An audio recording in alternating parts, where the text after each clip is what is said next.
The term Industry 4.0 is on everyone's lips. Industry has also discovered the use of data-driven applications. Whether in the planning of supply chains, quality control of products, predictive maintenance, or the automation of entire production plants, many companies can no longer avoid the use of data in order to remain competitive in these times. The Clone Optics team aims to take this use of data to a new level and tap into previously unused data sources to enable added value for manufacturing operations. Let's take a closer look at a manufacturing facility. In addition to a multitude of plants that have long been unable to avoid the use of sensors, actuators, and intelligent controls, there are also systems in place that fulfill a defined purpose but are not yet integrated into the big picture. One of these systems could be, for example, the video surveillance of such facilities. Typically, the cameras are used to allow staff to remotely observe the status of facilities.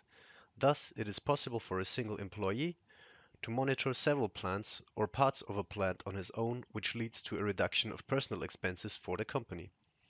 But what if these videos obtained here can also be used in an automated way to add value to the operation of the plants?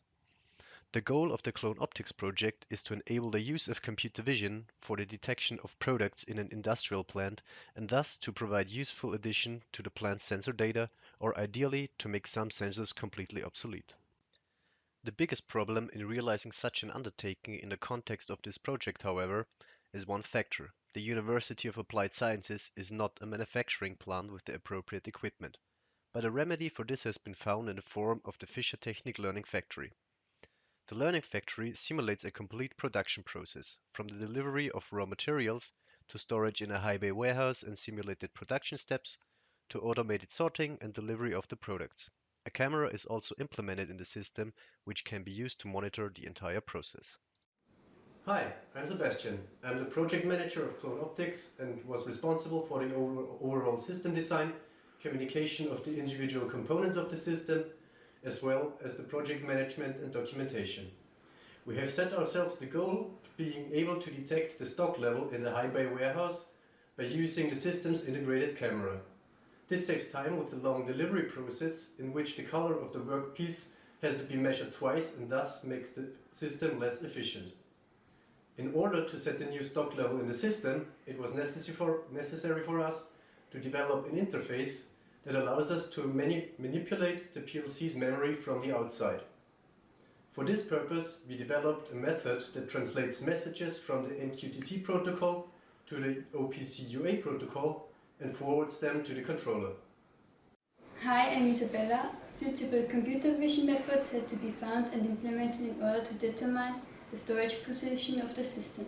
In the beginning, we implemented a prototype that determined which workpiece was in which position in the warehouse based on the color values alone.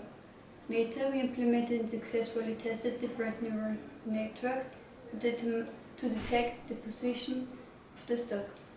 In the first step, we detected the individual workpieces for each storage position individually, and later we developed an algorithm that can detect the complete stock level at once. I was responsible for the development and evaluation of these algorithms. Hi, I'm Oliver. Together with Isabella, I worked on the development and implementation of the computer vision algorithms with CNN. And in addition to this network, I also implemented object recognition using the Java algorithm.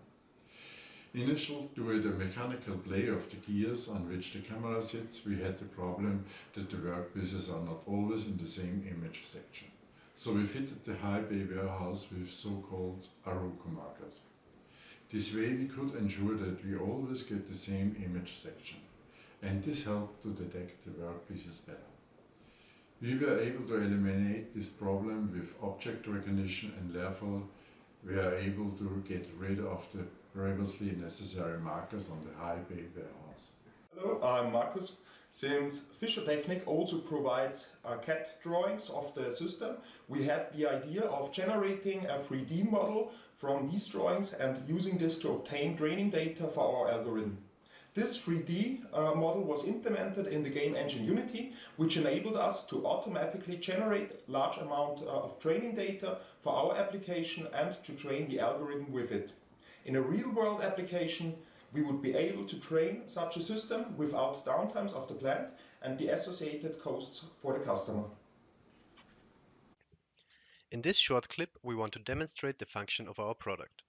As can be seen in the screen below, the PLC's memory has been cleared, so the system assumes an empty warehouse. Then the warehouse has been filled with workpieces. After measuring the color and reading the NFC tag of the workpiece is then stored in the high bay warehouse.